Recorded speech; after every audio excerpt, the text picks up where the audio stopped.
Welcome back to A Year of Final Fantasy, and today I'd like to revisit a topic that we talked about last February. We talked about the music that was in Final Fantasy and Nobuo Uematsu. 1 year later, that's crazy to think about, but today we're going to be talking about one of Uematsu's other projects known as the Black Mages. The Black Mages were formed in 2002 by Nobuo Uematsu, Kenichiro Fukui, and Tsuyoshi Sakido, sorry if I messed any of those up, who themselves were composers for music at Square. Most of their songs are remixed kind of metal versions of various Final Fantasy songs. Specifically, they're progressive metal due to the heavy featuring of synthesizers and keyboards, though you can make arguments that there's some symphonic metal, power metal, there's all these different kind of subgenres. I enjoy metal music a lot, but sometimes the distinction between the subgenres to me can be just a little bit silly. But anyway, that's a completely different video.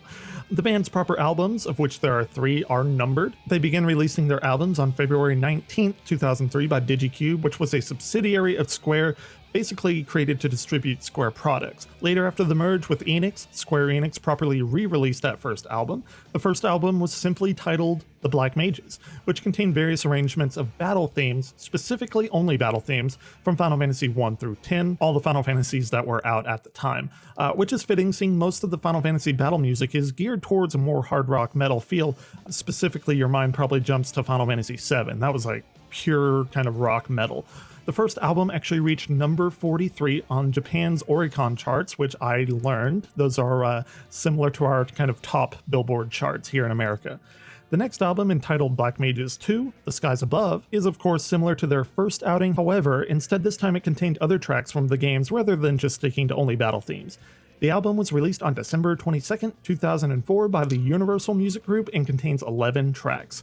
Of those 11 is an original track entitled Blue Blast, Winning the Rainbow, which was created specifically for a popular K1 fighter in Japan known as Takahiro Murama. K1 being a popular kickboxing and martial artist league. The second album was received less than favorably, though it wasn't completely negative. It's just most of the issues were with the vocal arrangements. The vocals didn't really fit the kind of style of music that the Black Mages were playing, which, I've heard it. I guess I can understand that. I'm not a huge fan of vocals, just period anyway. But let's move on. Finally, their third album came out entitled, of course, Black Mages 3, Darkness and Starlight, released on March 19th, 2008 by Uematsu's own Dog Ear Records. Only one track on the album features vocals, and that's the album's title, Darkness and Starlight, which is sung by the performers themselves rather than enlisting others for vocals like the previous album. The third album here features much of the same style as the second one. This third album was much more positively received generally than the second. No consensus though on whether it tops the original outing or not, but either way, it's up there with it. It's still great, and it's pretty much up to you which one you like better. So this one does contain 10 songs, again, one of which is a completely original piece dedicated to the memory of a boy named Yoshitaka Tagawa that Uematsu had visited recently, and he had just passed after succumbing to the full threat of leukemia, which I think is a fantastic tribute. The Black Mages, though, never toured properly and performed their own concerts. However, there were special events and concerts for specific promotions, namely the release of some of their albums. The first promotional content was for the release of their debut album and was recorded and distributed on DVD for Square Club members. Similarly, a few special concert events were performed for their second and third albums, and some of the more noticeable outings were appearances at Final Fantasy specific concerts, such as one entitled More Friends, Music from Final Fantasy, which was actually held in Los Angeles in May of 2005. Another popular concert was The Voice, Music from Final Fantasy, in which they made an appearance in Japan during February 2006. This particular concert was also released on DVD. Finally, in July of 2007, they performed a segment for the Hyper Game Music event. Sounds pretty awesome.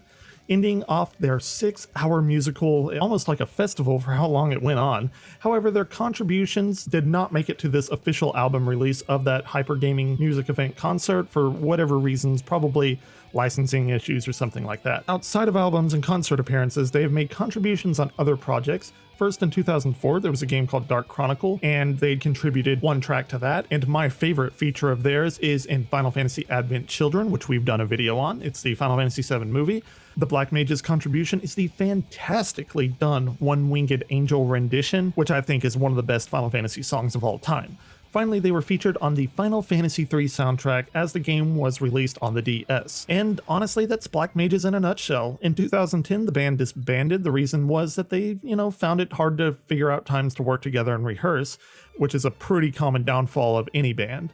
Another reason was that Uematsu at this point had left Square, and the Black Mages were formed under the Squaresoft, which is now the Square Enix company, and they basically disbanded. It was the best solution to avoid all the copyright and licensing issues since Uematsu wasn't actually part of that company anymore. But if you've heard the Black Mages, let me know your experience with them and your favorite songs. And if you haven't, I'd highly urge you to go and at least check them out. They're definitely worth a listen to.